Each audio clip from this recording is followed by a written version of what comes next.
Hello everyone.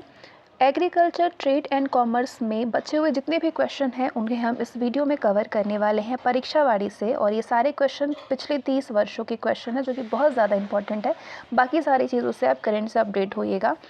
तो हम लोग फटाफट से पूरे क्वेश्चंस को देखने वाले हैं। पहला प्रश्न है, कथन और कारण में पूछा गया था कि काली मिट्टी कपास की खेती के लिए उपयुक्त है। और इसमें सबसे खास बात परीक्षावाड़ी में है कि ये चैप्टर वाइज है। तो ये चैप्टर जो है वो भारत की मृदा है। क्वेश्चन पूछा गया था कि काली मिट्टी जो है वो कपास की खेती के लिए उपयुक्त है और इसका कारण दे रहा है कि उनमें जैव तत्व प्रचुर मात्रा में होता है। तो आप कहेंगे कि हाँ, काली मिट्टी तो कपास की खेती के लिए उपयुक्त है, लेकिन जो उसका कारण दे रहा है कि उनमें जैव तत्व प्रचुर मात्रा में होता है, ये गलत है। यानी ए सही है लेकिन आर गलत है। नेक्स्ट है, भारत में मृदा अपक्षय समस्या वेदिका कृषि, वनोन्मूलन तथा उष्णकटिबंधीय जलवायु में से किसमें होता है, किससे संबंधित है? आंसर होगा वनोन्मूलन से संबंधित है। नेक्स्ट है, वृहद मैदान की पुरानी जलोढ़ मिट्टी को क्या कहा जाता है? तो वृहद मैदान की जो पुरानी जलोढ़ मिट्टी है उसको बांगर कहा जाता है, बांगर मिट्टी। भारत में किस मृदा का क्षेत्रफल सर्वाधिक पाया जाता है? तो भारत में जलोढ़ मिट्टी का क्षेत्रफल बहुत ज़्यादा पाया जाता है। नेक्स्ट है, मृत्तिकामयी, अत्यधिक लसलसी, अपारगम्य एवं सूखने पर फटने वाली गुणों से युक्त कौन सी मृदा होती है? उस मृदा का नाम है काली मृदा। क्रॉप लॉगिंग ये किसके परीक्षण के लिए विधि है?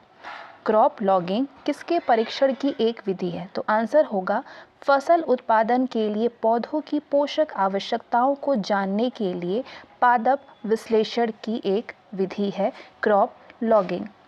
नेक्स्ट, पेडोजेनेसिस के अंतर्गत किसका अध्ययन किया जाता है? तो पेडोजेनेसिस के अंतर्गत सॉइल फॉर्मेशन करते हैं, उसका अध्ययन करते हैं, मृदा निर्माण का अध्ययन करते हैं।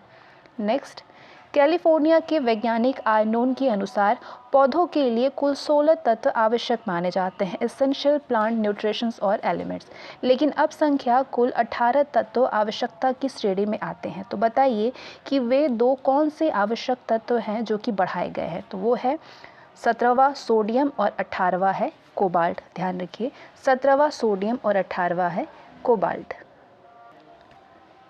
नेक्स्ट क्वेश्चन, बांगर तथा खादर मृदाएं किस पोषक तत्व से समृद्ध होती है? पोटाश व चूना से समृद्ध होती है। चाय, कॉफ़ी, रबर एवं काजू की खेती के लिए कौन सी मृदा उत्तम मानी जाती है?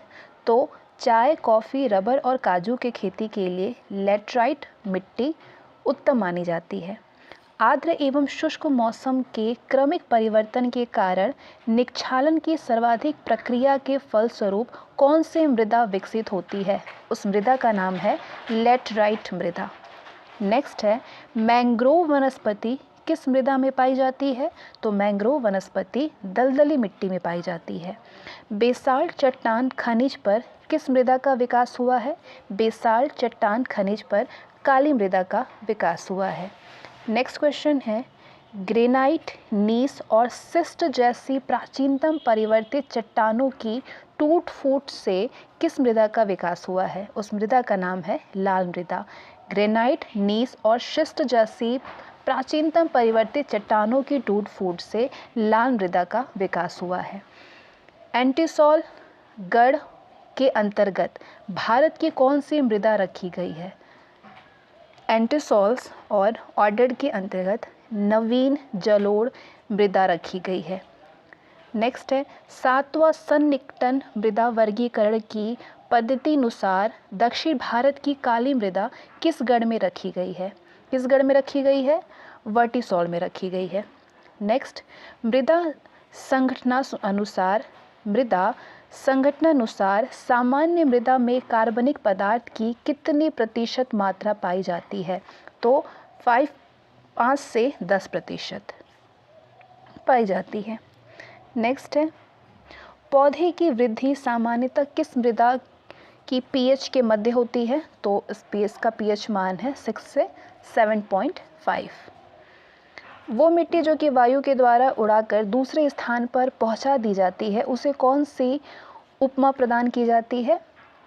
वातोड़ मिट्टी। क्या कही जाती है? वातोड़ मिट्टी।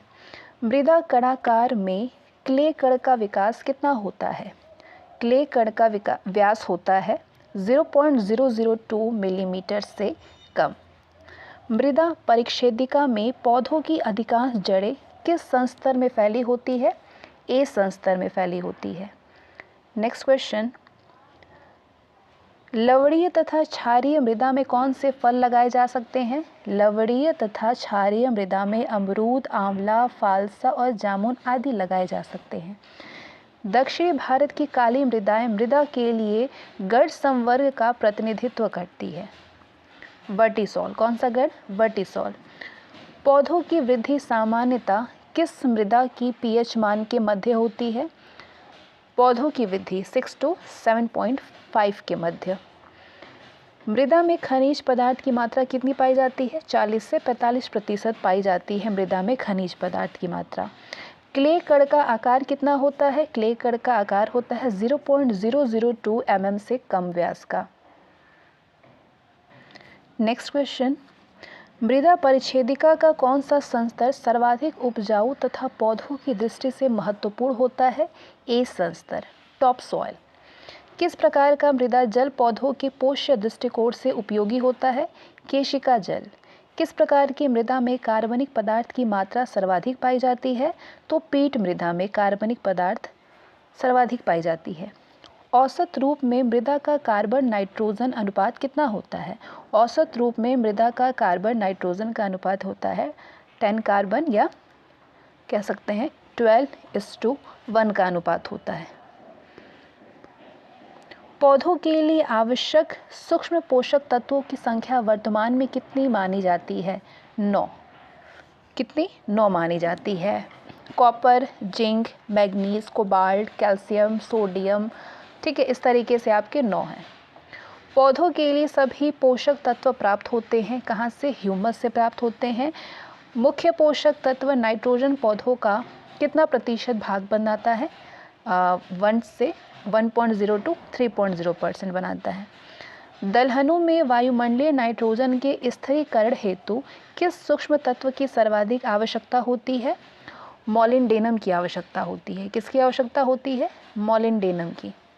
फास्फोरस, पोटेशियम, नाइट्रोजन तथा कार्बन में से प्रोटीन के संश्लेषण हेतु कौन सा तत्व आवश्यक होता है? तो किसका कौन सा आवश्यक होता है? नाइट्रोजन प्रोटीन के संश्लेषण के लिए आवश्यक तत्व होता है। नेक्स्ट क्वेश्चन है, गोबर गैस का प्रमुख दहनशील गैस मीथेन लगभग कितना % पाया जाता है? 50 से 60% पाया जाता है। जैव उर्वरक का निम्नलिखित क्या क्या कार्य है? जैव उर्वरक का वायुमंडलीय नाइट्रोजन का स्थिरीकरण, फास्फोरस को घुलनशील बनाना, पौधों की वृद्धि एवं विकास में सहायता करना। नेक्स्ट क्वेश्चन, धान के खेत में जैव उर्वरक के तौर पर सर्वाधिक उपयुक्त जैव उर्वरक कौन सा है? अजोला है, जो कि सबसे ज़्यादा उपयुक्त है। भारत में अवनलिका अपरदन से सर्वाधिक प्रभावित क्षेत्र कौन सा है? मालवा पठार है। नेक्स्ट, मृदा में अघुलनशील फास्फोरस को घुलनशील बनाने में उपयोगी जीवाणु किस वर्ग के होते हैं? स्यूडोमोनास वर्ग के होते हैं। नेक्स्ट, भारत में किस प्रदेश में ऊसर मृदाओं का क्षेत्रफल सर्वाधिक है? किस प्रदेश में? उत्तर प्रदेश में है ऊसर मृदाओं का क्षेत्रफल सर्वाधिक 1.2 मीटर हेक्टेयर है। नेक्स्ट है भारतीय मृदाएं, ये इंडियन सॉइल्स हैं। कौन कौन सी मृदाएं हैं, किस क्षेत्र में होती हैं, यहाँ पे इस मृदा में कौन कौन सी मुख्य फसलें होती हैं, इसमें कौन कौन सी पोषक तत्वों की प्रचुरता होती है, इस पोषक तत्वों का क्या अभाव होता है, वो सारे आपके इस चार्ट में कवर हो जाएंगे। जलोढ़ मृदा की बात करें तो ये सिंध क्षेत्र में है, गंगा ब्रह्मपुत्र का दोआब तथा समुद्र तटीय क्षेत्र में ये मृदा पाई जाती हैं। इसमें कौन कौन सी फसलें होती हैं? धान, गेहूँ, गन्ना, आलू, तिलहनी और दलहनी फसलें होती हैं इस मृदा में। किस मृदा में? जलोढ़ मिट्टी में। इस मृदा में पोषक तत्वों की प्रचुरता होती है। कौन कौन से? पोटाश होता है व चूना की प्रचुरता होती है। पोषक तत्वों का अभाव कौन कौन सा होता है इस मिट्टी में? NP और जीवांश पदार्थ का अभाव होता है। काली मृदा की बात करें तो ये किस क्षेत्र में होते हैं? महाराष्ट्र, गुजरात, मध्य प्रदेश, तमिलनाडु का लावा क्षेत्र में काली मृदा पाई जाती है। इसमें कपास की खेती होती है, सोयाबीन, चना, ज्वार, गेहूँ, मूंगफली, केला, ये सारे फसलें होती हैं। और पोषक तत्वों की प्रचुरता होती है काली मृदा में। पोटाश, चूना, मैग्नीशियम व एल्यूमिनियम की प्रचुरता होती है। अभाव होता है नाइट्रोजन, फास्फोरस व जीवांश की कमी होती है इसमें। लाल मिट्टी संपूर्ण तमिलनाडु, कर्नाटक, दक्षिण पूर्व महाराष्ट्र, उड़ीसा एवं मध्य प्रदेश का दक्षिण पूर्व भाग में होता है। इसमें तंबाकू, रागी, ज्वार, तीसी, कपास, गेहूं और मक्का होते हैं, इसके मुख्य फसलें हैं। और लोहे की प्रचुरता होती है लाल मिट्टी में, इसलिए कहते हैं इसका रंग जो है वो लाल होता है। और इसमें लाल मिट्टी में नाइट्रोजन, फास्फोरस व जीवाश्म की कमी होती है। लैटराइट मिट्टी की बात करें तो ये कर्नाटक, केरल, तमिलनाडु, असम, महाराष्ट्र, उड़ीसा के पर्वतीय पाद क्षेत्र में होता है। इसमें इसकी मुख्य फसलें कौन कौन सी होती हैं? इस मिट्टी में चाय, कॉफ़ी, रबर, सिनकोना, काजू की प्रचुरता, ये सारे लैटराइट मिट्टी में होते हैं। इस मिट्टी में लोहा व एल्यूमिनियम की प्रचुरता होती है और नाइट्रोजन, फास्फोरस, पोटाश व चूना की कमी होती है। मरुस्थलीय मृदा पंजाब, हरियाणा, राजस्थान व पश्चिमी उत्तर प्रदेश में होता है। इसमें बाजरा, ज्वार, मोटा अनाज, सरसों और जौ की खेती होती है। लवण व फास्फोरस की प्रचुरता होती है मरुस्थलीय मृदा में और इसमें जीवाश्म व नाइट्रोजन का अभाव होता है। पर्वतीय मृदा की बात करें तो ये कश्मीर से अरुणाचल प्रदेश तक का पर्वतीय क्षेत्र में होता है। इसमें सेब, नाशपाती, आलूचा, चाय आदि का फल वृक्ष होता है। इसमें पोटाश, चना व फास्फोरस का अभाव होता है। ठीक है, चूना व फास्फोरस का अभाव होता है और इसमें जीवाश्म की प्रचुरता होती है पर्वतीय मृदा में। नेक्स्ट क्वेश्चन है मैच द कॉलम। ये उर्वरक है और इसमें प्रतिशत नाइट्रेट है।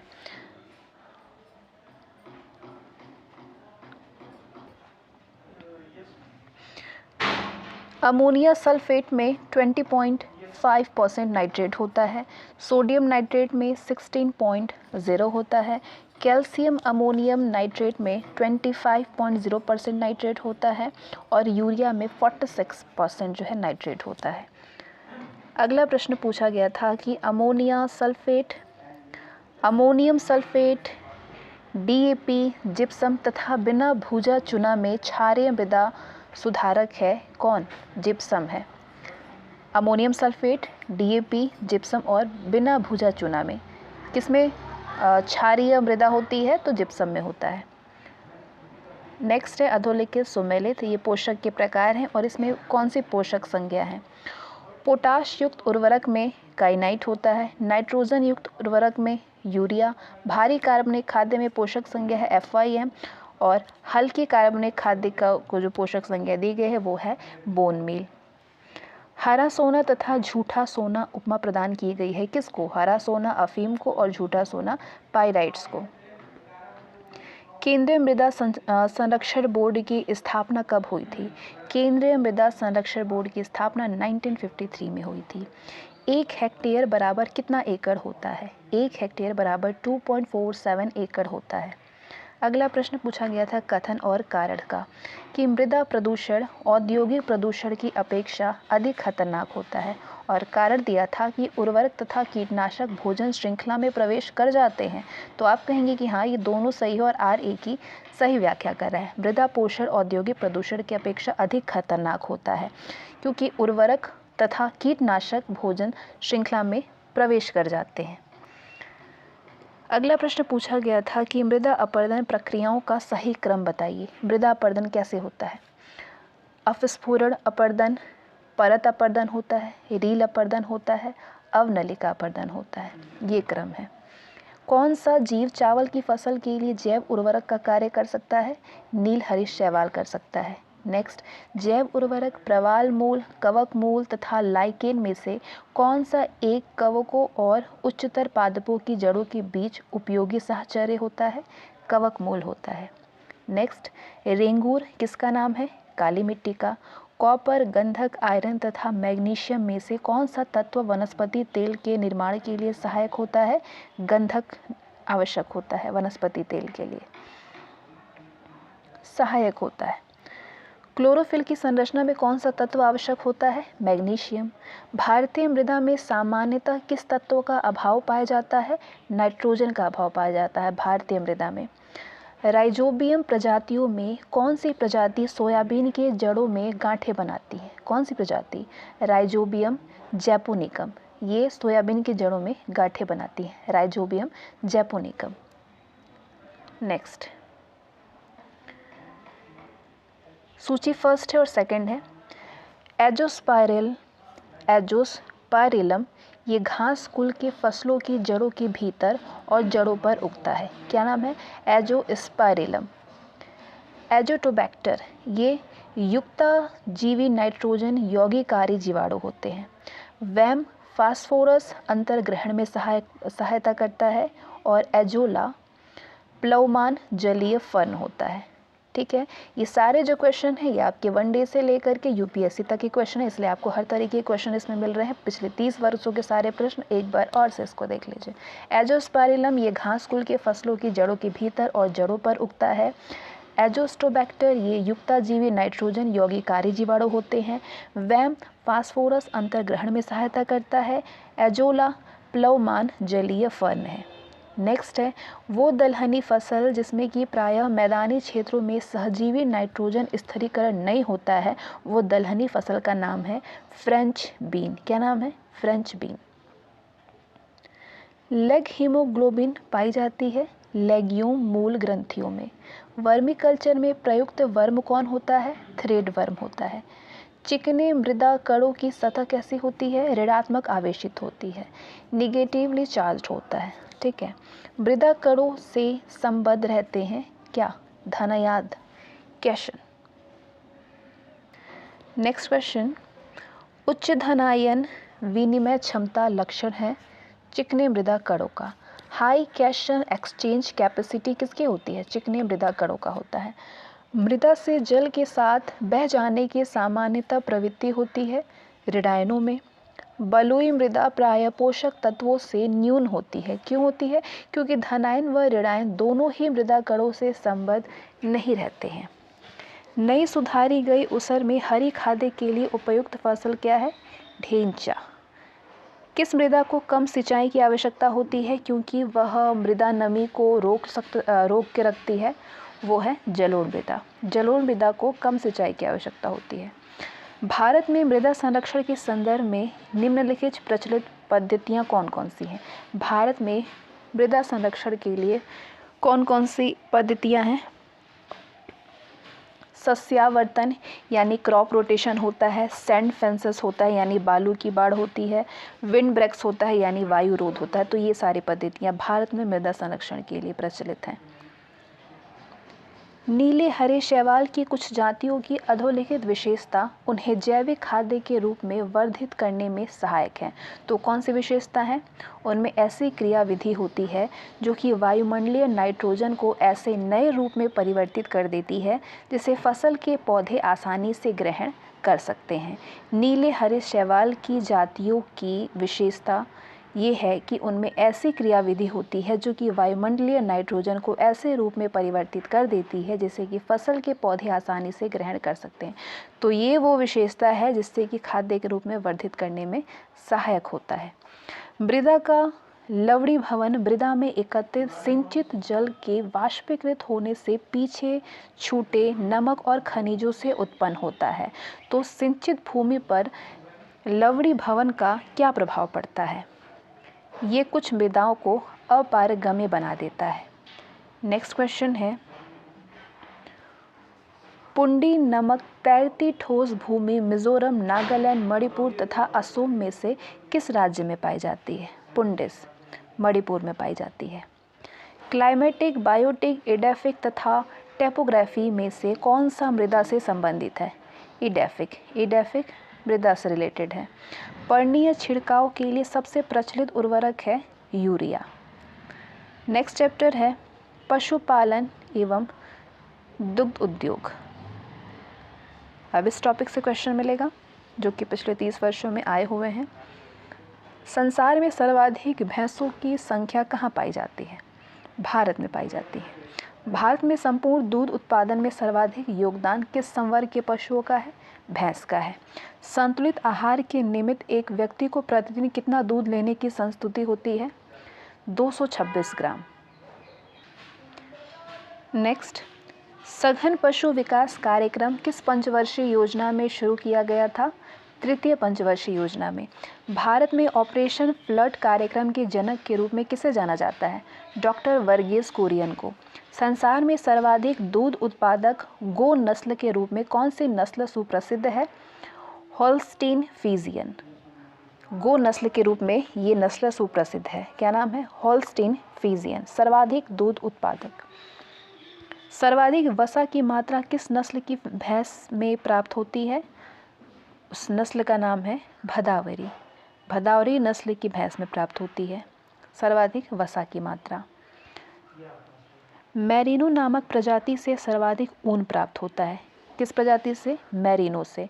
तो ये प्रजाति किस वर्ग की पशु है? भेड़ में आते हैं ये।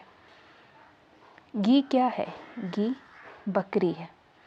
बकरी की ऊन के लिए सुप्रसिद्ध नस्ल है पश्मीना। सुप्रसिद्ध अंगोरा ऊन किससे प्राप्त होता है? खरगोश से प्राप्त होता है। अंगोरा ऊन किससे प्राप्त होता है? खरगोश से। भारत में सर्वाधिक दूध देने वाली बकरी की नस्ल है जमुनापारी। विश्व में दूध की रानी उपमा किस बकरी नस्ल को प्रदान की गई है? सानेन को। औसतन एक सूअर कितने बच्चे को जनित करते हैं? 4 से 5। टामवर्थ किसकी नस्ल है? सूअर की। संसार में सूअरों की सर्वाधिक संख्या कहाँ पे पाई जाती है? चीन में पाई जाती है। नेक्स्ट, बकरी का गर्भाविधि कितने दिन का होता है? 150 दिन का। कार्निस, व्हाइट लेगहॉर्न, मिनोरका तथा बसरा में से विश्व में सर्वाधिक अंडा उत्पादक मुर्गी की नस्ल कौन सी है? इनमें से कौन सी ऐसी नस्ल की मुर्गी है जो कि सर्वाधिक विश्व में बात हो रही है, सर्वाधिक अंडा उत्पादक होती है? White leghorn. मछली मांस, बकरी मांस, दूध तथा अंडा में से किसका जैविक मूल्य सर्वाधिक होता है? अंडा का जैविक मूल्य सर्वाधिक होता है। नेक्स्ट, राष्ट्रीय ऊंट अनुसंधान केंद्र कहाँ पे है? बीकानेर में। डागर बैंक कहाँ पे स्थित है? उत्तरी सागर में। विश्व में रेशम का प्रचलन सर्वप्रथम कहाँ पे माना जाता है? रेशम का प्रचलन चीन में। मधु में कौन सी शर्करा सर्वाधिक पाई जाती है? ग्लूकोज व फ्रक्टोज। भारतीय गाय की जो नस्ल अधिक दूध देती है वो है साहिवाल। समुद्री झींगा, जिसको कि लोबस्टर बोलते हैं, समुद्री झींगा एरेक्निड, क्रस्टेशियन कीट तथा मिरियोपोडा में से किस एक वर्ग का जीव है? ये क्रस्टेशियन वर्ग का जीव है समुद्री झींगा। दुग्ध के अग्रणी उत्पादकों का सही अवरोही क्रम है। दुग्ध के अग्रणी सबसे ज़्यादा उत्पादक भारत में, फिर संयुक्त राज्य अमेरिका, पाकिस्तान व चीन में। तो ये जो है आंकड़े 2018 तक के, तो आप करंट से ज़रूर से अपडेट होइएगा, क्योंकि कुछ चीज़ें यहाँ पे पुरानी मिलेंगी आपको, क्योंकि पिछले 30 वर्ष का जाहिर सी बात है करंट वाले चीज़ें पुराने ही मिलेंगे, लेकिन आप बहुत सारे डेटा से अपडेट होइएगा। भारत के शीर्ष 3 मछली उत्पादक राज्यों का अवरोही क्रम है आंध्र प्रदेश, पश्चिम बंगाल, गुजरात। राष्ट्रीय दुग्ध दिवस किस तिथि को मनाया जाता है? 26 नवंबर को मनाई जाती है। 2018-19 में, ये क्वेश्चन तो इंपॉर्टेंट नहीं है लेकिन फिर भी देख लीजिए, विश्व के कुल दुग्ध उत्पादन में भारत का कितना प्रतिशत योगदान है? 22.09%, विश्व में प्रथम स्थान। मछली पालन का योगदान देश के कृषि जीडीपी में कितना प्रतिशत है? 7.28%। तो ये सारी चीज़ें तो आपके लिए करंट से ही आप लें। भारतीय पशु चिकित्सा विज्ञान अनुसंधान संस्थान कहाँ पे अवस्थित है? बरेली में। नेक्स्ट टॉपिक जिससे क्वेश्चन आपको मिलेगा वो है प्रमुख पशु एवं फसल रोग। फेलेरिस माइनर, ये किस फसल का खरपतवार है? गेहूं का है। 1943 में बंगाल में आए भयंकर दुर्भिक्ष का कारण धान के किस रोग को माना जाता है? भूरा पर्णचित्ती को माना जाता है। गन्ना के बीज शोधन हेतु किस दवा का, किस कवकनाशी का प्रयोग किया जाता है? एल्गाल कवकनाशी का। टिक्का रोग किस फसल में होता है? मूंगफली में। पनामा रोग होता है केला में। किन फलों में एकांतर फलन की समस्या पाई जाती है? आम एवं सेब में एकांतर फलन की समस्या होती है। नेक्स्ट क्वेश्चन, आलू की अगेती अंगमारी किस कवक के कारण होता है?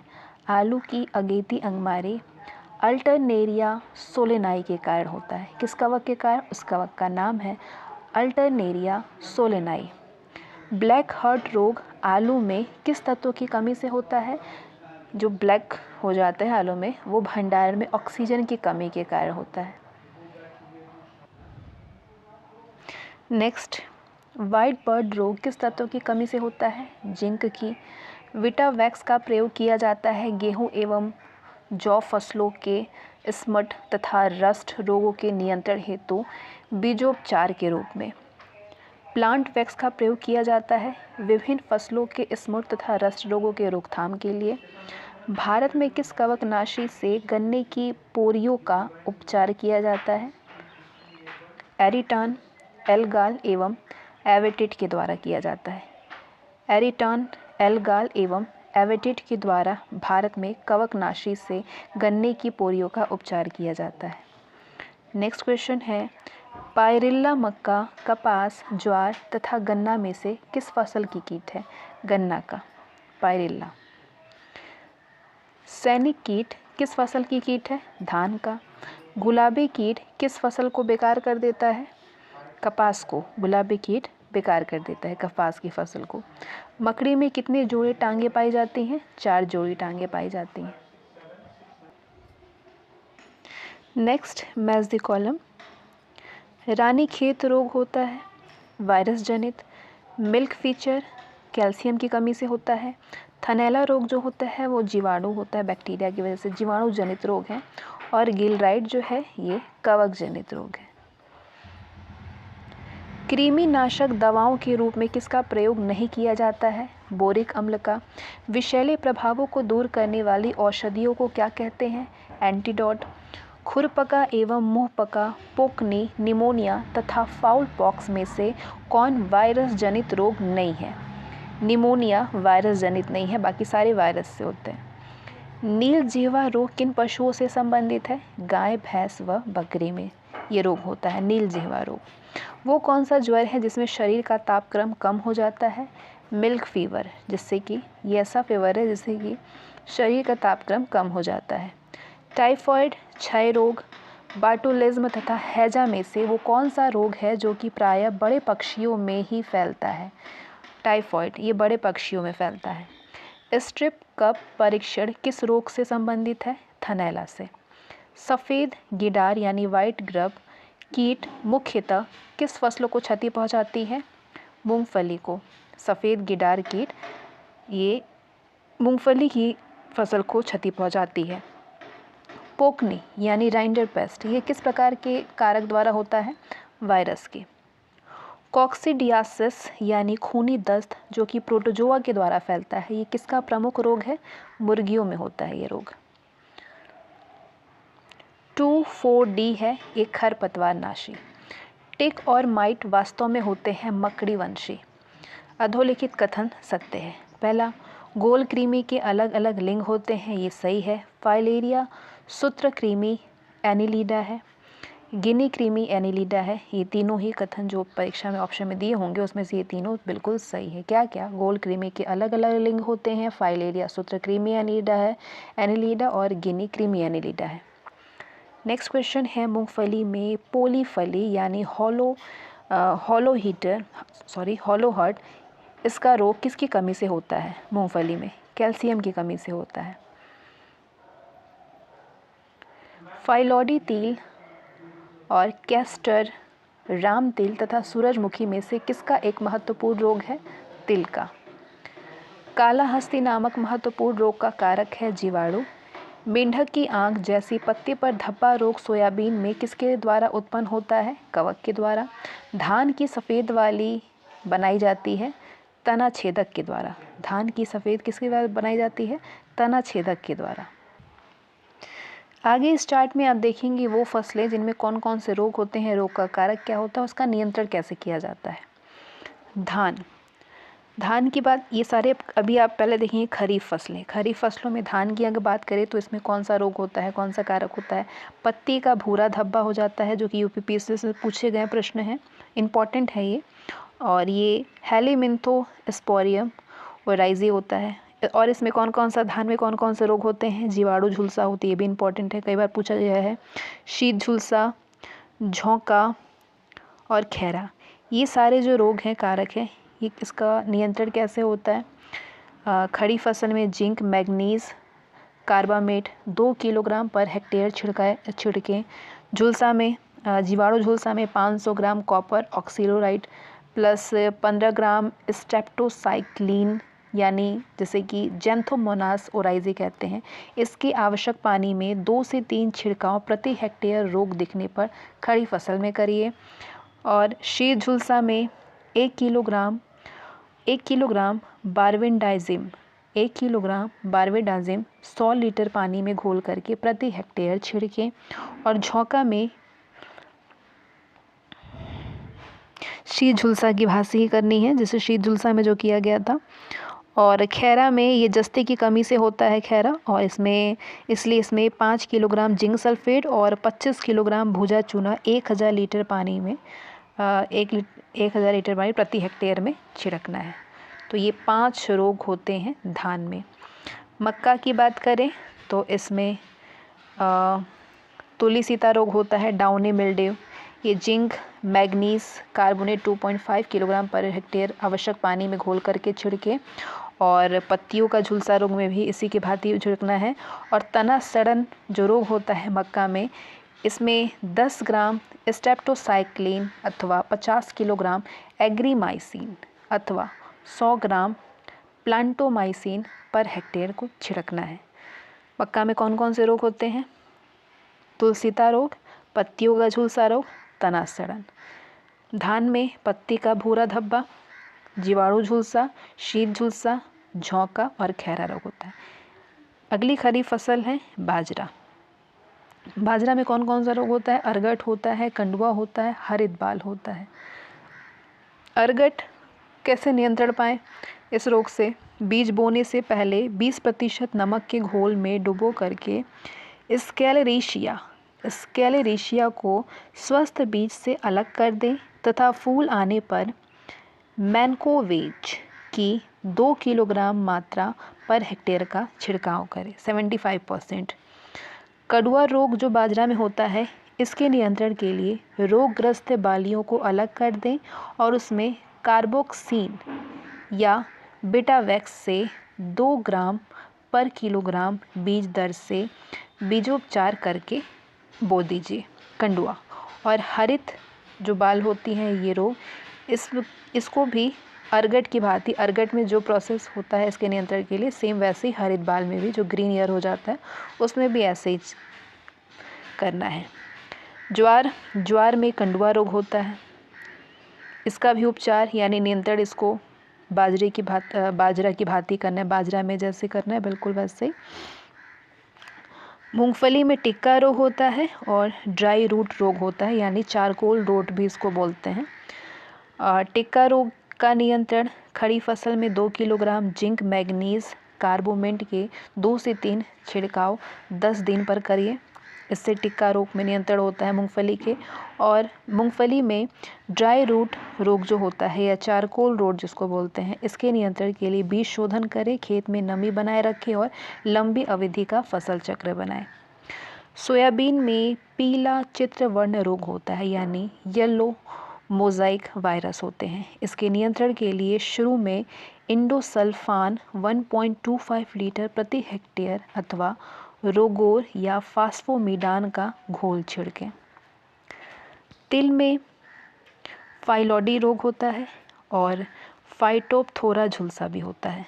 तो तिल में जो फाइलोडी रोग होता है इसके नियंत्रण के लिए ये माइकोप्लाज्मा के द्वारा ये रोग होता है और बुआई से पहले इसमें फोरेट 10G की 10 से 5 किलोग्राम मात्रा प्रति हेक्टेयर भूमि में प्रयोग करें एवं मेटासिस्टोक्स यानी ऑक्सीडोमेटान मिथाइल की और 1 लीटर मात्रा छिड़काव करें।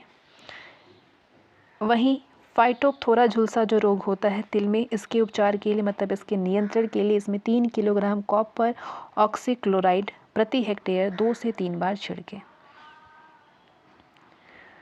सबसे ज़्यादा इम्पोर्टेंट जो होता है किस फसल में कौन कौन से रोग होते हैं वो पूछे जाते हैं। जैसे कि अरहर में उकठा रोग होता है, विल्ट, और बंझा रोग होता है अरहर में।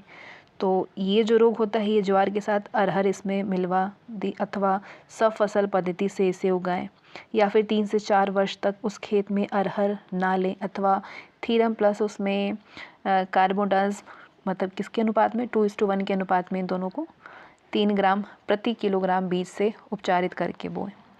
बंझा रोग जो होता है, स्टेरिलिटी, इसका कोई भी रासायनिक उपचार नहीं है। ये रोग रोधी किस्म जैसे कि बहार इसमें उगाएं और कोई उपचार नहीं है। मूंग अथवा उड़द में पीला चित्रवर्ण रोग होता है और पत्तियों पर धब्बा हो जाते हैं। पीला चित्रवर्ण के उपचार के लिए ये सफ़ेद मक्खी से फैलता है। ये जो रोग है मूंग में, उड़द में, ये सफ़ेद मक्खी की वजह से होता है।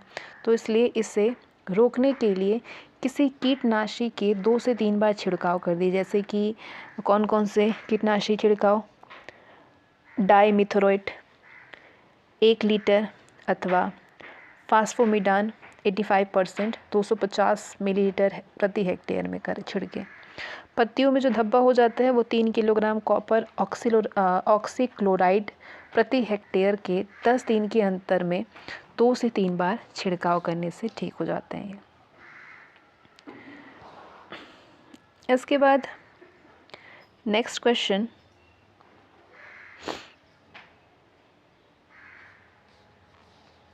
दुधारू पशुओं की निम्नलिखित बीमारियां संक्रमणीय हैं। कौन कौन सी?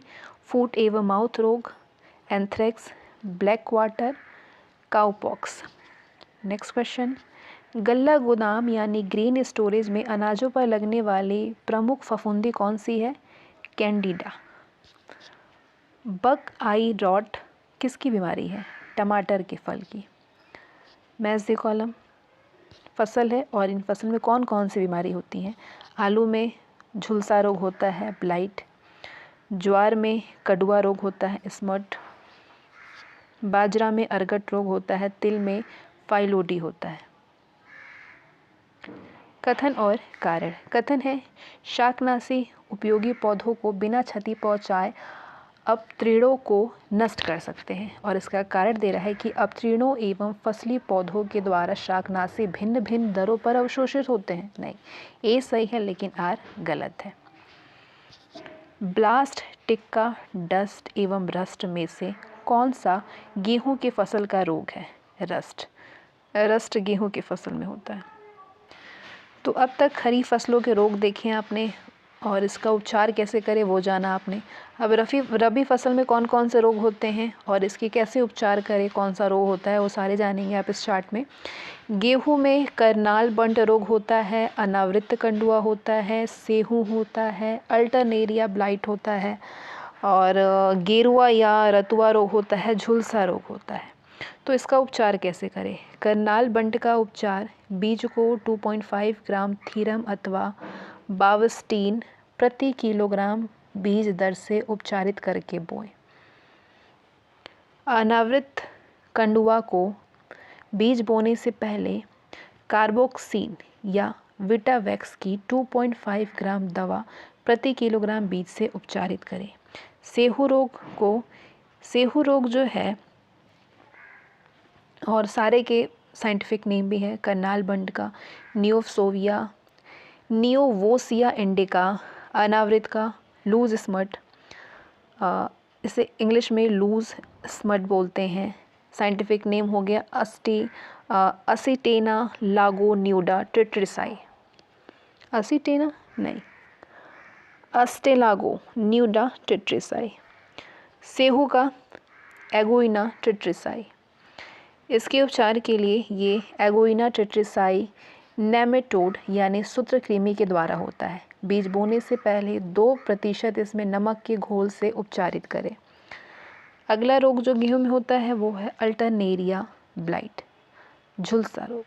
ये किसी भी फफूंदनाशी जैसे कि मैनकोजेब को 2 किलोग्राम प्रति हेक्टेयर 800 लीटर पानी में किलोग्राम घोल करके छिड़क दीजिए।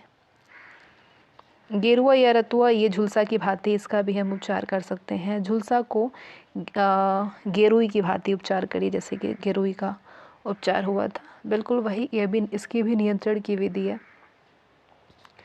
जौ में आवृत कंडुआ रोग होता है, पत्ती का धारीदार रोग होता है। आवृत कंडुआ ऑस्ट्रेलेगो हार्डियाई, पत्ती का धारीदार रोग हेलिमिंथोस्पोरियम ग्रामेंसिस, और ये इसका उपचार है। इसमें 2.5 ग्राम थीरम प्रति किलोग्राम बीजोपचार से करें, और इसमें आवृत कंडुआ की भांति इसका भी उपचार होता है। तोरिया अथवा सरसों में झुलसा रोग होता है, तुलासीत रोग होता है, सफ़ेद गेरुई होता है। झुलसा रोग जिंक मैग्नीज कार्बोनेट 2 किलोग्राम प्रति हेक्टेयर 800 से 1000 लीटर पानी में छिड़काव करें। तुलासीत रोग और सफ़ेद गेरुई को भी ऐसे ही उपचार करना है। मटर, मसूर अथवा चना की बात करें तो इसमें बुकनी रोग होता है, यानी पाउडर मिल्ड्यू।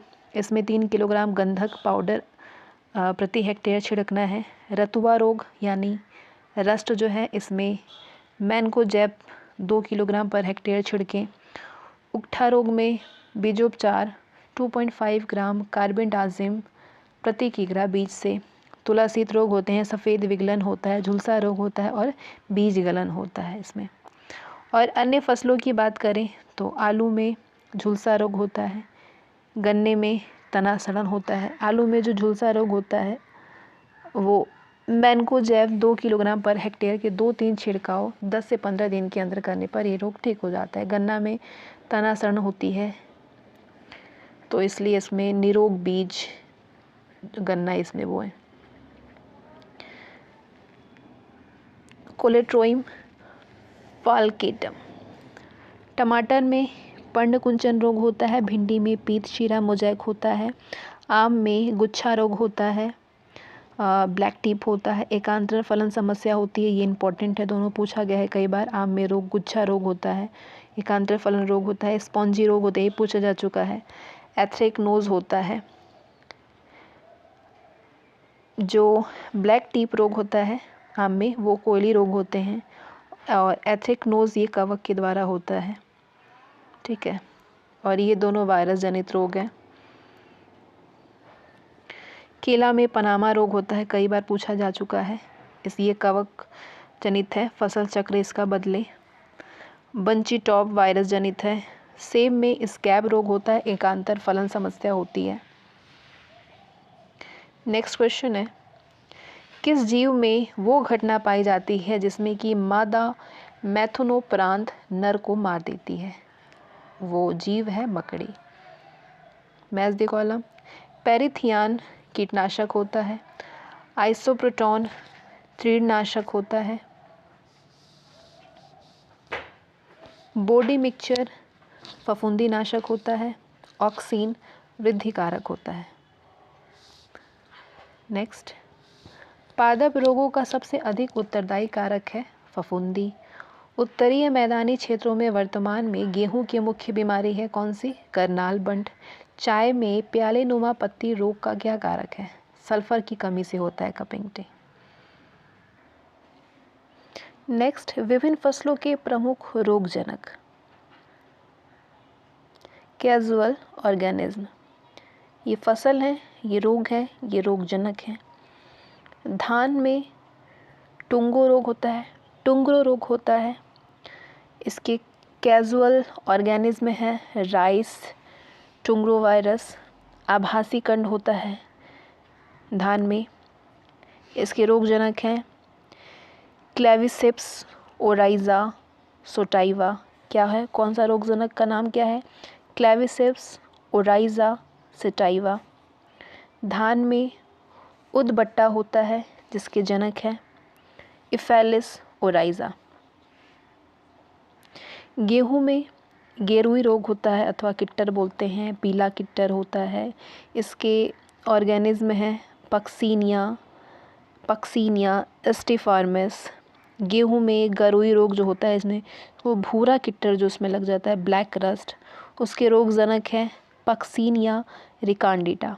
और काला किट जो होता है उसके जनक हैं पक्सीनिया ग्रामिनेस टिट्रिसाई।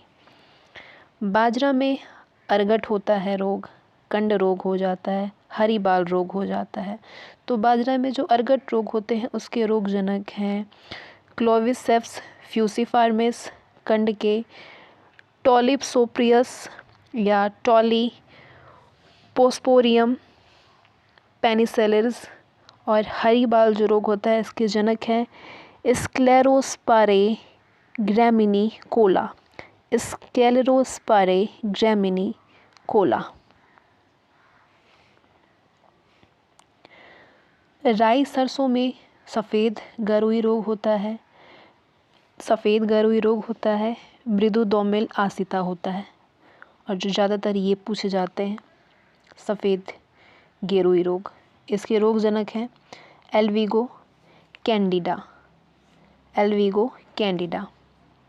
मूंगफली में टिक्का रोग होता है जिसके रोग जनक हैं स्कोस्पोरा रेचिडिकोला।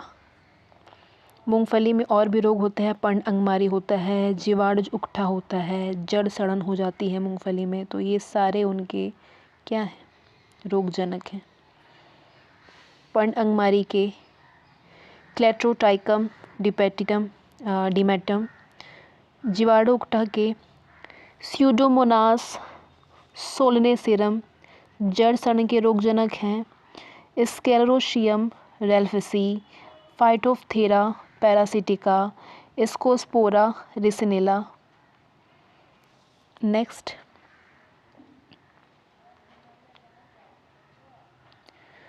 ज्वार में जीवाणु अंगमारी रोग हो जाता है, दाना कंड होता है, कंड होता है।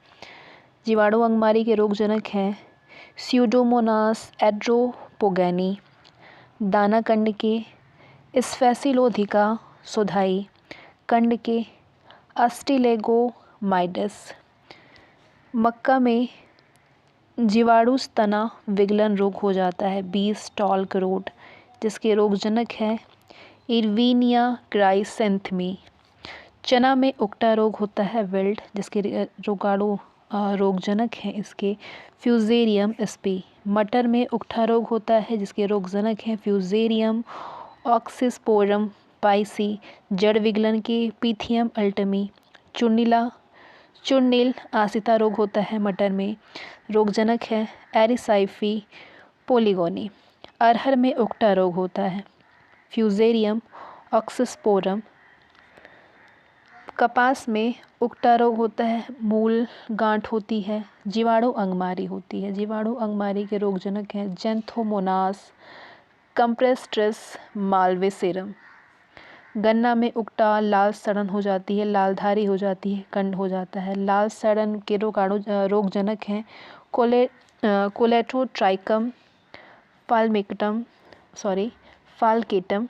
लालधारी के रोग जनक हैं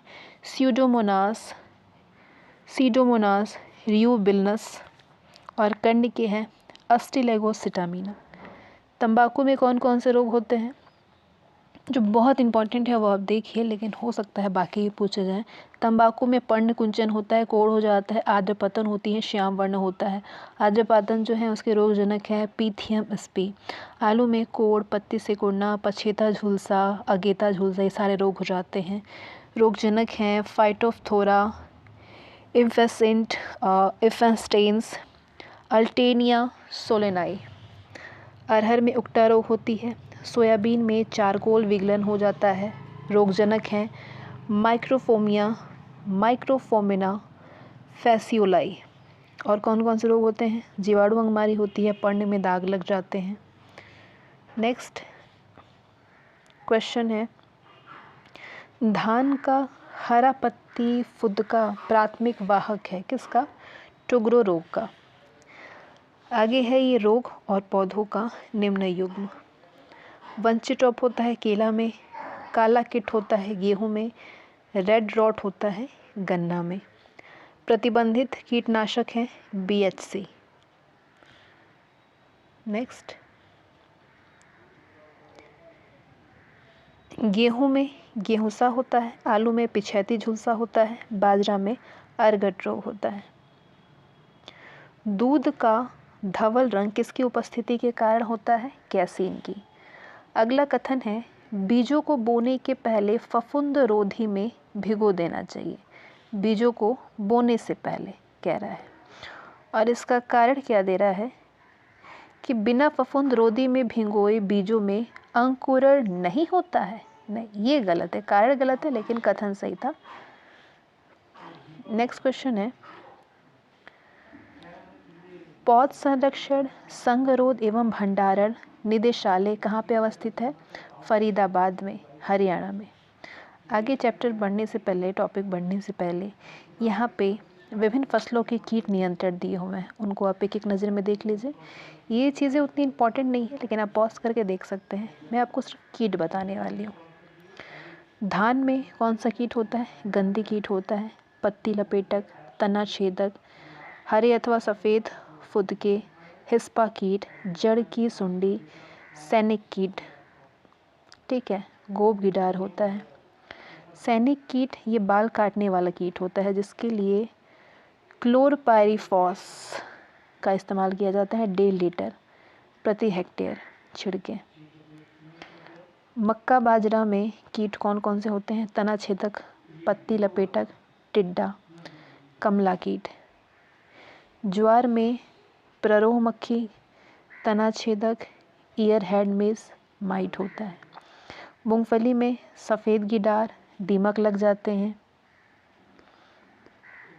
सोयाबीन में फली छेदक कीट होते हैं, बिहार रोमेल गिडार होता है, गार्डेल बीटल होता है। तिल में फल की सुंडी होती है।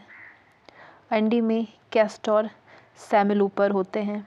अरहर, मूंग अथवा उड़द में कौन सा कीट होता है? फली वेधक होता है, पत्ती लपेटक होता है, फली मक्खा होता है। लोबिया में माहू होता है, एम्फिड।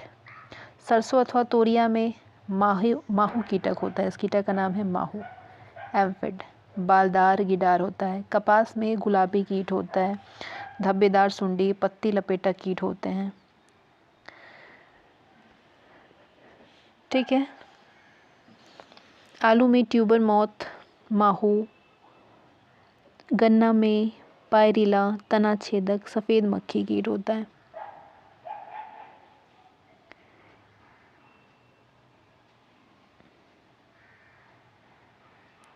नेक्स्ट टॉपिक है भारत में ग्रामीण विकास योजनाएं। भारत में कौन कौन सी ग्रामीण विकास के लिए योजनाएं आई? राष्ट्रीय ग्रामीण पेयजल कार्यक्रम का एक हिस्सा है, ये हिस्सा है भारत निर्माण कार्यक्रम का। किसका? राष्ट्रीय ग्रामीण पेयजल भारत निर्माण कार्यक्रम का एक हिस्सा है। नेक्स्ट, 2020-21 में महात्मा गांधी राष्ट्रीय रोजगार योजना के अंतर्गत रोजगार महिलाओं की भागीदारी कितनी थी? 50.3% थी। तिलहन चावल, गेहूं एवं दालों में से कौन सी एक राष्ट्रीय खाद्य सुरक्षा मिशन के उत्पादन बढ़ाने के उद्देश्य में सम्मिलित नहीं था? तिलहन। एकीकृत जल संभर विकास कार्यक्रम को कार्यान्वित करने के क्या लाभ हैं? एकीकृत जल संभर विकास कार्यक्रम को कार्यान्वित करने के लिए क्या क्या लाभ हैं? मृदा के बह जाने की रोकथाम, ठीक है, मृदा के बह जाने की रोकथाम, वर्षा जल संग्रहण तथा भौम जल स्तर का पुनर्भ्रमण, प्राकृतिक वनस्पतियों का पुनर्जन्म। नेक्स्ट है पशुओं में होने वाले कौन कौन से रोग होते हैं? जैसे फुट एंड माउथ डिजीज़ जो होता है, खुरपका और मुंह पका, ये वायरस से होता है और ये इससे सभी पशु प्रभावित होते हैं, सभी पशु में ये रोग हो जाते हैं। ब्लू टंग डिजीज़ यानी नील जिह्वा रोग, ये मुख्यतः भेड़, बकरी, भैंस और गाय में होता है और ये वायरस से होता है। पोकनी रोग भी वायरस से होता है, इसमें गाय, भैंस, भेड़ और सुअर को ये रोग हो जाते हैं, रिंडरपेस्ट जिसको बोलते हैं। गलघोंटू रोग गाय एवं भैंस को होता है और ये जीवाणुजनक रोग है। गिल्टी रोग भी जीवाणु से होता है, ये रोग गाय, भैंस, भेड़, बकरी और घोड़े को होता है। लंगड़ा बुखार गाय और भैंस को होता है और ये जीवाणु के कारक होता है, इसके कारक है जीवाणु से होता है। थनैला रोग जो होता है ये सभी पालतू पशु का, इससे थन प्रभावित होता है, इसको थनैला रोग बोलते हैं और ये इसके कारक हैं जीवाणु। निमोनिया के कारक है जीवाणु और ये गाय, भैंस, बकरी और भेड़ को होता है। चेचक रोग वायरस से होता है, ये गाय, भैंस, बकरी और भेड़ में हो जाता है। क्षय रोग कैल्शियम की कमी से होता है, किस में होता है, ये गाय में होता है। सॉरी, क्षय रोग जो है ये जीवाणु से होता है, गाय, भैंस, बकरी और भेड़ को हो जाता है। और मिल्क फीचर रोग जो होता है ये गाय में होता है, ये कैल्शियम की कमी से होता है। ठीक है। जॉन रोग जीवाणु से होता है, गाय, भैंस, बकरी, भेड़ और सूअर में ये रोग होते हैं। सेप्लोरेग्रिया रोग कवक से होता है, मछली में होता है ये रोग।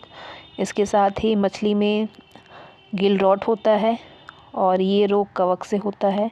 पंख एवं पूंछ सड़न रोग जो होता है, फाइंड एंड टेल रूट, ये मछली में होती है जीवाणु की वजह से। संक्रमण गर्भपात के कारक हैं जीवाणु और ये रोग हो जाता है गाय, भैंस, बकरी, सूअर में। अफारा रोग दूषित आहार की वजह से होता है, जुगाली करने वाली पशुओं में। नेक्स्ट है मुर्गियों के कौन कौन से रोग होते हैं, इस रोग के क्या कारक हैं। रानीखेत रोग, ये कई बार पूछा गया प्रश्न है। रानीखेत रोग वायरस जनित रोग है, संक्रामक एवं भयंकर रोग ये होता है। F1 टीका एवं R2V टीका इसमें होना चाहिए, इसके निवारण मतलब वैक्सीनेशन। फाउल कॉलरा जीवाणु जनित रोग है, इसमें वैक्सीन एवं सीरम का प्रयोग होता है। फाउल पॉक्स वायरस जनित रोग है, ये चेचक टीका इसमें लगाते हैं, त्वचा पर छाले पड़ जाते हैं इस रोग से। पुलोरम मुर्गियों की त्वचा में, ठीक है। पुलोरम जीवाणु जनित रोग है, सफ़ेद रंग के दस्त होते हैं इसमें आहार में 0.04% फ्यूराजोलिडॉन मिलाना चाहिए इस रोग के लिए। संक्रामक कोराइजा जीवाणु जनित रोग है, इसमें लाल रंग का स्राव नाक से होता है मुर्गी के। सल्फाथायोजोल का आहार में प्रयोग करना चाहिए मुर्गी के। कॉक्सिडोसिस प्रोटोजोआ ग्रस्त रोग है, इसका कारक है प्रोटोजोआ और इसमें खूनी दस्त होते हैं। अल्फा मिथाजीन का प्रयोग करना चाहिए इसके उपचार के लिए। मुर्गियों में जो बर्ड फ्लू होता है, मतलब पक्षियों में होता है, ये विशेष करके पक्षियों में विशेषकर मुर्गियां प्रभावित होती हैं इसमें बर्ड फ्लू से। ये वायरस जनित रोग होता है, संक्रामक एवं महामारी के रूप में इस प्रकोपित होते हैं। इसके उपचार के लिए प्रभावित पक्षियों को नष्ट कर देना चाहिए और कोई उपचार नहीं। आगे पशुओं में बीमारी एवं उसके कारण क्या है। रिंग वर्म फफूंदी संक्रमण होता है। टेप वर्म अंतः परजीवी। डेगनाला भोजन में सेलेनियम की अधिकता के कारण हो जाता है। टिक फीचर प्रोटोजोआ कारक है। रिकेट विटामिन डी की कमी से हो जाता है। डायबिटीज हार्मोन की गड़बड़ी से हो जाता है। हीमोफीलिया आनुवंशिक रोग होता है। मांसपेशियों का संकुचन ऑक्सीटोसिन के द्वारा होता है। नेक्स्ट क्वेश्चन है, वर्षापूरित क्षेत्रों हेतु राष्ट्रीय जल संभर विकास परियोजना है ग्रामीण विकास मंत्रालय की। प्रधानमंत्री ग्राम्योदय योजना का ध्येय है ग्रामीण आवश्यकताओं की पूर्ति, जैसे कि प्राथमिक शिक्षा, स्वास्थ्य रक्षण, पेयजल, आवास और ग्रामीण सड़कें। अगला कथन है, केंद्रीय ग्रामीण स्वच्छता कार्यक्रम भारत की ग्रामीण जनता का जीवन स्तर सुधारने के लिए 1986 में प्रारंभ किया गया था और इसका कारण दे रहा है कि ग्रामीण स्वच्छता का विषय भारत के संविधान में समवर्ती सूची में है। नहीं, एक सही है लेकिन आर गलत है। अलवर राजस्थान के निकट स्थित एक गाँव में स्थापित तरुण भारत संघ नामक संस्था प्रसिद्ध है, किस लिए, वर्षा जल संचयन के लिए। 1 अप्रैल 1999 में प्रारंभ किस योजना में IRDP, ट्राइसेम, DWCRA, स्टेरा, GKY तथा MWS नाम के 6 योजनाओं का विलय कर दिया गया है। तो ये कौन सी योजना है, स्वर्ण जयंती ग्राम स्वरोजगार योजना है। नेशनल रूरल लिवलीहुड मिशन किस योजना की उपसंज्ञा है, स्वर्ण जयंती ग्राम स्वरोजगार योजना की। समेकित बंजर भूमि विकास कार्यक्रम कब शुरू किया गया था, 1989-90 में। राष्ट्रीय भूमि अभिलेख आधुनिकीकरण कार्यक्रम यानी निरपा का प्रारंभ कब किया गया, 2008-9 में। जिला ग्रामीण विकास एजेंसियों को मजबूत करने के लिए 1 अप्रैल 1999 को केंद्र प्रायोजित कौन सी योजना शुरू की गई है, जिला ग्रामीण विकास एजेंसी प्रशासन की शुरुआत की गई है। नेक्स्ट, विजन 2020 प्रपत्र किसके द्वारा तैयार किया गया था? भारतीय रिजर्व बैंक के द्वारा। स्वजल धारा योजना ग्रामीण जलापूर्ति के लिए इस योजना की शुरुआत की गई। हरियाली योजना की शुरुआत वाटरशेड प्रबंध के लिए। स्वर्ण जयंती ग्राम स्वरोजगार योजना ग्रामीण स्वरोजगार है। प्रधानमंत्री ग्राम सड़क योजना ग्रामीण संपर्क के लिए। बेसिक शिक्षा, पोषाहार, पेयजल तथा स्वास्थ्य, ग्रामीण सड़कें व आवास तथा लघु उद्योग में कौन सी प्रधानमंत्री ग्रामोदय योजना में सम्मिलित नहीं है? तो लघु उद्योग सम्मिलित नहीं है। नेक्स्ट, ये योजनाओं के नाम है और ये योजना कब शुरू की गई? कृषि श्रमिक सामाजिक सुरक्षा योजना 2001 में प्रारंभ हुई। स्वर्ण जयंती ग्राम स्वरोजगार योजना 1999 में, स्वर्ण जयंती शहरी रोजगार योजना 1997 में और प्रधानमंत्री ग्रामोदय योजना 2000 में शुरू हुई। व्यापक फसल बीमा योजना के स्थान पर राष्ट्रीय कृषि बीमा योजना लागू की गई। कब? 2000 में। गोकुल ग्राम योजना किस राज्य से संबंधित है? गुजरात से। राजस्थान में जीवन धारा योजना का संबंध है सिंचाई कुओं के निर्माण से। राष्ट्रीय कृषि अनुसंधान परियोजना की स्थापना कब की गई थी? 1988 में। अधिक उपज प्रजाति कार्यक्रम किस वर्ष प्रारंभ किया गया था? 1965-66 में। उत्तर प्रदेश में किसान मित्र योजना का आरंभ हुआ था 18 जून 2001 को। राष्ट्रीय ग्रामीण स्वास्थ्य मिशन योजना का शुभारंभ हुआ था 12 अप्रैल 2005 को। किसान दिवस कब मनाया जाता है? 23 दिसंबर को। भारत निर्माण योजना के चरण दूसरे के लक्ष्यों को पूरा किया गया 2012 तक। कृषि श्रमिक सामाजिक सुरक्षा योजना कब की गई प्रारंभ? 1 जुलाई 2001 को। राष्ट्रीय ग्रामीण रोजगार गारंटी कार्यक्रम के अंतर्गत एक वर्ष में कितने दिन के लिए रोजगार की गारंटी दी गई है? 100 दिन के लिए। सूखा प्रभावित राज्यों के किसानों को मनरेगा के तहत कितने दिनों का न्यूनतम गारंटी शुदा दिहाड़ी रोजगार प्रदान किया जाएगा या फिर किया जा रहा है? 150 दिन का। भारत निर्माण कार्यक्रम के कितने घटक हैं? 6। कौन कौन से? ग्रामीण आवास, सिंचाई क्षमता, पेयजल, ग्रामीण सड़कें, विद्युतीकरण और ग्रामीण टेलीफोन। नरेगा को कब से संपूर्ण देश में लागू किया गया? 1 अप्रैल 2008 से। नरेगा अधिनियम संसद के द्वारा कब पारित किया गया? सितंबर 2005 में। रोजगार दिवस कब मनाया जाता है? 2 फरवरी को और इसी दिन वर्ष 2006 में नरेगा का शुभारंभ किया गया था। किन योजनाओं का विलय मनरेगा में कर दिया गया है? संपूर्ण ग्राम रोजगार योजना तथा कार्य के लिए राष्ट्रीय अनाज योजना का। मनरेगा की क्रियान्वयक तथा लाभ प्राप्त करता इकाई कौन सी है? ग्राम पंचायत और परिवार है। ये कार्यक्रम है, इसकी शुरुआत हुई है। ट्राइसेम की शुरुआत अगस्त 1979 को हुई है। NIP का अक्टूबर 1980 में और SGSY की शुरुआत अप्रैल 1999 में हुई। असम, त्रिपुरा, नागालैंड एवं केरल राज्यों में से किसमें पंचायती राज संस्था नहीं है? नागालैंड में नहीं है। किस वित्तीय वर्ष के संघीय बजट में कृषि वर्षा बीमा योजना को लागू किया गया? 2004-05 में। राष्ट्रीय कृषि तकनीक परियोजना का पोषण भारत में किस अंतर्राष्ट्रीय वित्त प्रदायी अभिकरण के द्वारा होता है? वो है खाद्य एवं कृषि संगठन। नेक्स्ट, राष्ट्रीय कृषि बीमा योजना का प्रारंभ हुआ था 1999 से 2000 में। 1999-2000 में राष्ट्रीय ग्रामीण रोजगार गारंटी कार्यक्रम अन्य रोजगार कार्यक्रमों से अलग हुआ। क्यों? क्योंकि ये रोजगार की एक योजना न होकर कानूनी व्यवस्था है। भारत के किस राज्य ने सर्वप्रथम रोजगार गारंटी योजना कार्यक्रम चलाया था? महाराष्ट्र राज्य ने। राष्ट्रीय विशेष कृषि उपज योजना मुख्य रूप से संबंधित है निर्यात योग्य कृषि उत्पाद से। उत्तर प्रदेश में किसान बही योजना कब लागू की गई थी? 1990 में लागू की गई थी। आगे बात करेंगे स्वतंत्रता से पूर्व के ग्रामीण विकास कार्यक्रम कौन कौन से रहे हैं।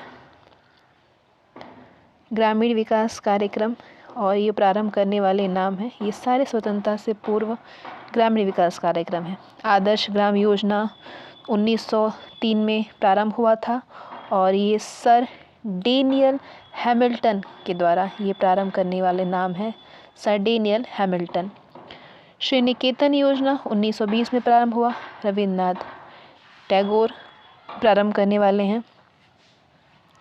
गुड़गांव परियोजना 1920 में एफ.एल. ब्रेनी ने, सेवाग्राम 1920 में श्री महात्मा गांधी ने प्रारंभ किया। मार्थिंडम योजना 1928 में डॉक्टर स्पेंसर हैच ने प्रारंभ किया। बड़ौदा ग्राम पुनर्निर्माण योजना 1932 में बी.टी. कृष्णामुचारी ने प्रारंभ किया। अधिक अन्न उपजाऊ अभियान ये 1942 में राज्य सरकार के द्वारा प्रारंभ किया गया। इंडियन विजिल सर्विस 1945 में W.H. विशर के द्वारा प्रारंभ किया गया। फिरका विकास योजना 1946 में मद्रास सरकार के द्वारा प्रारंभ किया गया। कृषि विज्ञान की क्रांतियाँ, हरित क्रांति खाद्य उत्पादन के लिए हुआ, श्वेत क्रांति दूध के क्षेत्र में क्रांति उत्पन्न करके हुआ, पीली क्रांति संबंधित है खाद्य तेलों तथा तिलहन फसलों के उत्पादन के लिए, गोल क्रांति संबंधित है आलू उत्पादन के लिए, नीली क्रांति संबंधित है मछली उत्पादन से, गुलाबी क्रांति संबंधित है झींगा मछली के उत्पादन एवं निर्यात से, कृष्ण क्रांति संबंधित है पेट्रोलियम अथवा खनिज तेल की दिशा में आत्मनिर्भरता के लिए, धूसल क्रांति संबंधित है उर्वरक उपभोग में वृद्धि के लिए, रजत क्रांति संबंधित है अंडा तथा मांस के उत्पादन से, सुनहरी क्रांति संबंधित है बागवानी उत्पाद में समग्र वृद्धि से, इंद्रधनुष क्रांति संबंधित है देश के कृषि क्षेत्र में आए विभिन्न क्रांतियों को एक साथ लेकर के चलना होगा, मीठी क्रांति संबंधित है मधुमक्खी पालन से। नेक्स्ट, कौन महात्मा गांधी राष्ट्रीय ग्रामीण रोजगार गारंटी अधिनियम के अंतर्गत लाभ प्राप्त करने का पात्र है? किसी भी परिवार के वयस्क सदस्य।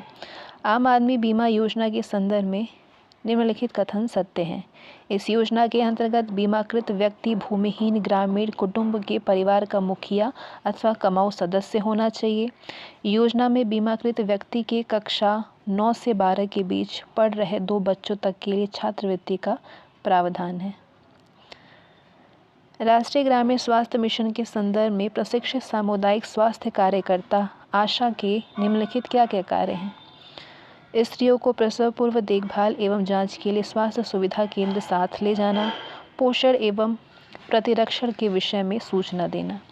राष्ट्रीय ग्रामीण आजीविका मिशन ग्रामीण क्षेत्र निर्धनों की आजीविका विकल्पों को सुधारने के लिए किस प्रकार का प्रयास करता है?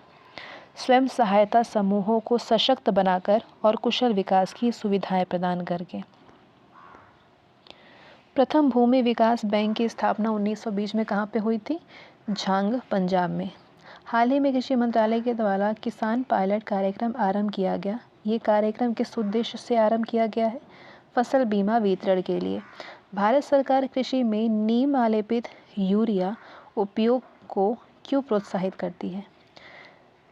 इसके उपयोग को क्यों प्रोत्साहित करती है? क्योंकि नीम लेप मृदा में यूरिया के घुलने की दर को धीमा कर देती है। नेक्स्ट टॉपिक है कृषि के विविध आयाम। भारतीय दलहन अनुसंधान केंद्र कहाँ पे स्थित है? कानपुर में। भारतवर्ष में प्रथम कृषि विश्वविद्यालय की स्थापना की गई थी पंतनगर में। केंद्रीय धान अनुसंधान संस्थान कहाँ पे अवस्थित है? कटक में। विश्व का धान जीन बैंक कहाँ पे स्थित है? फिलीपींस में। राष्ट्रीय सरसों अनुसंधान केंद्र स्थित है भरतपुर में। केंद्रीय भेड़ एवं ऊन अनुसंधान संस्थान स्थापित है अंबिका नगर, राजस्थान में। नेक्स्ट, प्रयोगशाला में खेत तक कार्यक्रम शुरू हुआ था 1979 में। प्रथम कृषि विज्ञान केंद्र की स्थापना भारत में सर्वप्रथम कहाँ पे की गई थी? पुदुचेरी में। भारत में पंचायती राज किस समिति की संस्तुति पर आरंभ किया गया? बलवंत राय मेहता समिति के। फॉर्म स्कूलों की स्थापना कब और किसके द्वारा की गई? भारत सरकार के कृषि एवं सहकारिता विभाग के द्वारा 13 जुलाई 2007 को। नेक्स्ट, कपाट का पूरा नाम क्या है? लोक कार्यक्रम एवं ग्रामीण प्रौद्योगिकी विकास परिषद। नेक्स्ट, मैच द कॉलम है। राष्ट्रीय कृषि विपणन संस्थान जयपुर में है। राष्ट्रीय पौध संरक्षण प्रशिक्षण संस्थान हैदराबाद में है। राष्ट्रीय जैव उर्वरक विकास केंद्र गाजियाबाद में है। National bureau of soil survey and land use planning Nagpur में है। राष्ट्रीय खरपतवार विज्ञान अनुसंधान केंद्र स्थित है जबलपुर में। राष्ट्रीय ग्रामीण संस्थान स्थित है हैदराबाद में। केंद्रीय कृषि विश्वविद्यालय मेघालय, मणिपुर, नागालैंड एवं मिजोरम में से किस राज्य में स्थित है? मणिपुर में स्थित है। Indian institute of forest management कहाँ पे है? भोपाल में। Central arid zone research institute कहाँ पे स्थित है? जोधपुर में। Next, match the column. Jawaharlal Nehru कृषि विश्वविद्यालय जबलपुर में है। सरदार वल्लभ भाई पटेल कृषि एवं प्रौद्योगिकी विश्वविद्यालय मेरठ में है। इंदिरा गांधी कृषि विश्वविद्यालय रायपुर में है। आचार्य NG रंगा एग्रीकल्चर यूनिवर्सिटी गुंटूर में है, आंध्र प्रदेश के गुंटूर में है। नेक्स्ट, नेशनल शुगर इंस्टीट्यूट कहाँ पे है? कानपुर में। International crop research institute for the semi arid tropics, ये कहाँ पे स्थित है? भारत में हैदराबाद में स्थित है। भारतीय किसान यूनियन की स्थापना की गई थी 1986 में। नेक्स्ट, शीलाधर मृदा विज्ञान संस्थान स्थित है प्रयागराज में। शीलाधर मृदा विज्ञान संस्थान प्रयागराज में, ये बोर्ड है और ये मुख्यालय। कॉफ़ी बोर्ड का हेडक्वार्टर है बेंगलुरु में। रबड़ बोर्ड का कोट्टायम में। चाय बोर्ड का कोलकाता में। तंबाकू बोर्ड का गुंटूर में। भारतीय मसाला अनुसंधान संस्थान कहाँ पे है? कालीकट में स्थित है, केरल के कालीकट में। Indian institute of spices research. गांव में स्वयं सहायता समूह यानी SHG बनाया जाता है सदस्यों के स्वयं की सहायता के लिए। केंद्रीय उपोष्ण बागवानी संस्थान अवस्थित है लखनऊ में। शस्य वानिकी का राष्ट्रीय शोध केंद्र अवस्थित है झांसी में। National academy of agriculture research management स्थित है हैदराबाद में। कौन सी कृषि पद्धति 21वीं सदी की कृषि हेतु आवश्यक मानी जाती है? पारिस्थितिकीय कृषि। कृषि में विभिन्न किस्मों के उर्वरकों का उपयोग किस संतुलित अनुपात में किया जाना चाहिए? 4:2:1 के अनुपात में। ड्रिप सिंचाई पद्धति का जन्म किस स्थान को माना जाता है? इजराइल। जन्म स्थान कहा जाता है इजराइल को ड्रिप सिंचाई पद्धति का। छिड़काव सिंचाई किन स्थानों के लिए सर्वोत्तम विधि है? रेगिस्तानी क्षेत्रों में। किसान क्रेडिट कार्ड वार्षिक समीक्षा की शर्त पर कितने वर्ष के लिए वैध है? 3 वर्ष के लिए वैध है। मूल्य स्थिरीकरण कोष की स्थापना का अनुमोदन किस फसलों के लिए किया गया है? चाय, कॉफ़ी, रबर और तंबाकू के लिए। नई राष्ट्रीय कृषि नीति में 2018 की आय का कब तक दोगुना करने का लक्ष्य रखा गया? 2022 तक। पंजाब के अलावा बासमती चावल के निर्यात क्षेत्र की स्थापना और किस राज्य में की गई? उत्तराखंड में। केंद्रीय विपणन समितियों का कार्यक्षेत्र होता है जिला स्तर पर। सोयाबीन, अंडा, मशरूम तथा उर्द में से किस में प्रोटीन की सर्वाधिक मात्रा पाई जाती है? सोयाबीन में प्रोटीन सबसे ज़्यादा होता है। भारतीय किसानों की वित्तीय आवश्यकताओं की पूर्ति हेतु अल्पकालीन ऋण कितने अवधि के लिए प्रदान किया जाता है? 15 महीने के लिए। सामाजिक वानिकी योजना को कब प्रारंभ किया गया था? 1976 में। एग्रो सिल्वीकल्चर का तात्पर्य क्या है?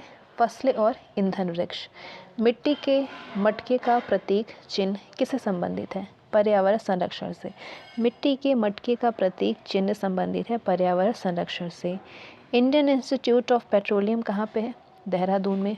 उत्तर प्रदेश कृषि अनुसंधान परिषद स्थित है लखनऊ में। एरिस का पूरा नाम है एग्रीकल्चर रिसर्च इंफॉर्मेशन सिस्टम। देश का एकमात्र महिला सशक्तिकरण हेतु कृषि अनुसंधान केंद्र NRCWA यानी national research centre of women in agriculture जो कि ICAR तंत्र में कार्यरत है, वो कहाँ पे स्थित है? भुवनेश्वर में, उड़ीसा के भुवनेश्वर में। जगजीवन राम किसान पुरस्कार ICAR नई दिल्ली द्वारा कृषि में किस क्षेत्र के लिए प्रदान किया जाता है? फसल सुरक्षा के लिए। किस कंपोस्ट में फास्फोरस की सर्वाधिक मात्रा पाई जाती है? वर्मी कंपोस्ट में। मृदा की घटती हुई उर्वरता एवं उत्पादकता को बचाने के लिए कृषि पद्धति का प्रयोग आवश्यक हो गया है? पर्माकल्चर के लिए। नेक्स्ट, वीएस व्यास समिति किससे संबंधित है? कृषि एवं ग्रामीण साख विस्तार से। नाफेड संबंधित है कृषि उत्पादों के विपणन से। नाफेड कृषि लागत एवं मूल्य आयोग की स्थापना की गई थी 1965 में। नाबार्ड एक शीर्ष वित्तीय संस्था है जो बनी है कृषि एवं ग्रामीण क्षेत्रों के विकास के लिए। पादपालय एक सुविधा है नियंत्रित परिस्थितियों में पौधों को उगाने के लिए। फाइटोट्रॉन झूम कृषि, जैव कृषि, कांच घरों में पौधे लगाना तथा अधिक उपज वाली किस्मों की खेती में से कौन सी एक प्रक्रिया पर्यावरण के लिए अनुकूल है? जैव कृषि पर्यावरण के लिए अनुकूल होती है। भूमि सुधार का विषय संविधान की 7वीं अनुसूची में किस सूची से संबंधित है? ये 7वीं सूची से संबंधित है। भूमि सुधार बैंक नाबार्ड, आईडीबीआई, वाणिज्य बैंक तथा सहकारी उधार ढांचा में किसका एक अंश है? सहकारी उधार ढांचा का। अधोलिखित क्षेत्रीय ग्रामीण बैंक का कार्य है लघु एवं सीमांत कृषकों को साख प्रदान करना, ग्रामीण क्षेत्र में सामान्य लोगों को साख प्रदान करना, अनुसूचित व्यापारिक बैंकों का पूरक होना। सघन कृषि जिला कार्यक्रम कब शुरू किया गया था? 1960 में। सघन कृषि क्षेत्र कार्यक्रम कब शुरू किया गया? 1963 में। भारत में हरित क्रांति का जनक किसे माना जाता है? Doctor MS. स्वामीनाथन को माना जाता है। गेहूं के हरित क्रांति का सर्वाधिक सकारात्मक प्रभाव पड़ा गेहूं के उत्पादन पर। सघन पशु विकास कार्यक्रम कब चलाया गया? 1964-65 में। ऑपरेशन फ्लड कार्यक्रम को किसने शुरू किया था? ये ऑपरेशन फ्लड कार्यक्रम 1970 में शुरू हुआ था राष्ट्रीय डेयरी विकास बोर्ड के द्वारा। भारत के किस क्षेत्र में दूध की उपलब्धता सबसे कम है? पूर्वोत्तर भारत में। देश के कृषि क्षेत्र के सर्वाधिक भाग पर खाद्यान्न फसलों को उगाया जाता है। दूसरा स्थान किस वर्ग की फसलों का है? फलों के अधीन क्षेत्र का। भारत में प्रति व्यक्ति प्रति वर्ष अंडों की खपत लगभग कितना है? ये पुराने आंकड़े हैं 79, बाकी आप करंट को देखिएगा। कृष्ण क्रांति का संबंध किस क्षेत्र से है? वैकल्पिक ऊर्जा से है। उस क्रांति को कौन सी संज्ञा प्रदान की गई है जिसके अंतर्गत कृषि क्षेत्र के सभी अवयवों का समन्वित विकास की अवधारणा समाहित है? इंद्रधनुष क्रांति। ताजे जल की मछली उत्पादन में भारत का विश्व में कौन सा स्थान है? दूसरा स्थान है भारत का। नेक्स्ट, गुलाबी क्रांति का संबंध किस क्षेत्र से है? झींगा उत्पादन से। तिलहन प्रौद्योगिकी मिशन को प्रारंभ किया गया 1986 में। धूसर क्रांति का संबंध किस क्षेत्र से है? उर्वरक उत्पादन से। केंद्रीय आलू अनुसंधान संस्थान कहाँ पे स्थित है? कुफरी में। 2016 में भारत का मछली उत्पादन में विश्व में कौन सा स्थान था? दूसरा स्थान था। प्रथम स्थान था चीन का। इंडियन सोसाइटी ऑफ एग्रोनॉमी की स्थापना कब हुई थी? 1958 में हुई थी। भारत में समग्र मछली उत्पादन में किस क्षेत्र का योगदान सर्वाधिक है? अंतर्देशीय का। खाद्यान्नों की कृषि सर्वप्रथम प्रारंभ हुई थी कब? नवपाषाण काल में प्रारंभ हुई थी। भारतीय हरित क्रांति की जन्मस्थली है पंतनगर। नेक्स्ट, राष्ट्रीय कृषि विपणन संस्थान अवस्थित है जयपुर में। भारत में नाबार्ड बैंक अधोलिखित को वित्त उपलब्ध कराता है। नाबार्ड बैंक भारत में किसको किसको वित्त उपलब्ध कराता है? अनुसूचित व्यापारिक बैंकों को, क्षेत्रीय ग्रामीण बैंकों को और राज्य भूमि विकास बैंकों को। पीत क्रांति से संबंधित है तिलहन उत्पादन।